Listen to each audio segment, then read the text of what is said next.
ہزاروں سال پہلے جب انسان کے پاس ہیوی مشینری تو کیا چھوٹے ٹولز بھی نہیں تھے، تو آخر کس طرح ایجپٹ کے صحرا کے بیچوں بیچ یہ بلند و بالا پیرامڈز بنائے گئے جو ہزاروں سال سے سینکڑوں طوفانوں اور ارتھکویکس کو برداشت کرنے کے باوجود آج بھی اپنی جگہ پر کھڑے ہیں۔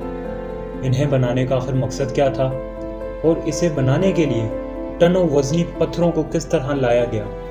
تو ناظرین، زیڈ ٹی وی کی ویڈیو میں خوش آمدید۔ اگر آپ نے اب تک ہمارے چینل کو سبسکرائب نہیں کیا تو چینل کو سبسکرائب کریں۔ جی ہاں، تو ناظرین، اگر یہ کہا جائے کہ اس دور کے آرکیٹیکچرز اور انجینئرز آج کے دور سے زیادہ ماڈرن تھے تو یہ غلط نہ ہوگا۔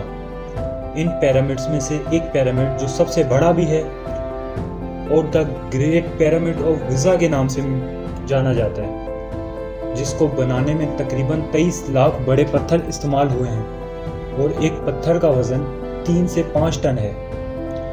دا گریٹ پیرامڈ آف گزا کی ہائٹ کے بارے میں بات کی جائے تو یہ 452 فیٹ ہے، جو کہ اسٹیچو آف لبرٹی سے زیادہ ہے۔ اس پیرامڈ کی ایک خاص بات یہ بھی ہے کہ اس کے 4 سائڈز کی ڈائریکشن دنیا کے 4 پولز کی سمت میں ایگزیکٹ ہے، جو کہ ایک حیران کن بات ہے۔ اس دور میں جب کیمپس کا نام و نشان نہیں تھا تو ڈائریکشن کا اتنا ایکوریٹ اندازہ لگانا واقعی کسی مہارت سے کم نہیں۔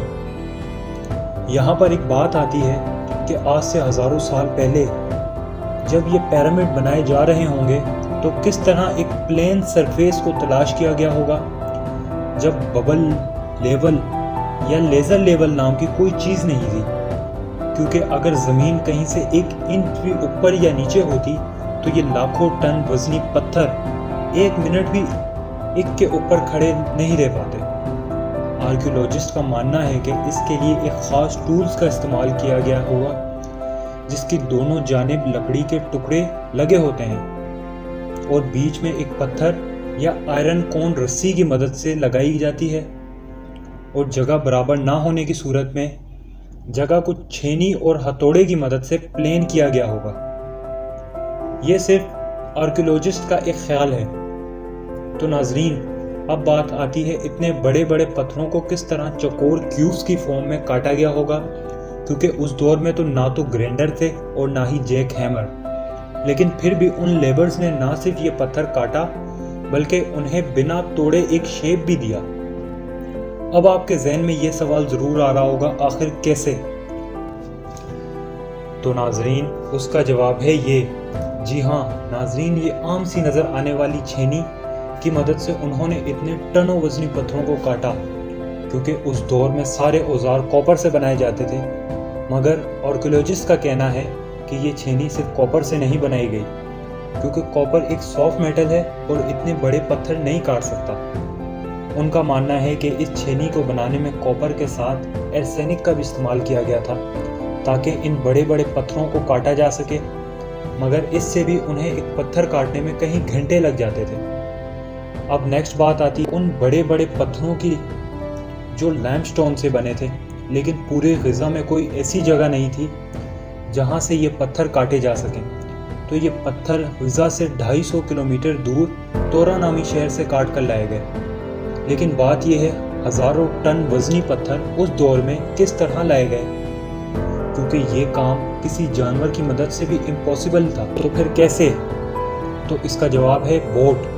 جی ہاں ناظرین، تو ان پتھروں کو بڑی بڑی کشتیوں کی مدد سے غزہ تک پہنچایا گیا، جو کہ ایک دریا کی مدد سے غزہ اور توڑا کو ملاتا ہے۔ پھر بھی یہ آسان کام نہ تھا۔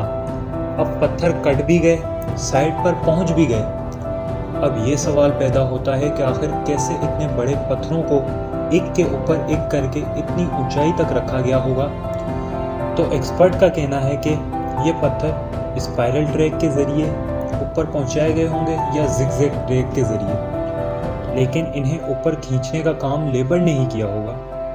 اب آتے ہیں اگلی مسٹری پر۔ جی ہاں، تو ناظرین، صرف پیرامڈز ہی نہیں بنائے گئے بلکہ اس میں کمپارٹمنٹس بھی اور باہر آنے جانے کے لیے سرنگیں بھی اور راستے بھی بنائے گئے۔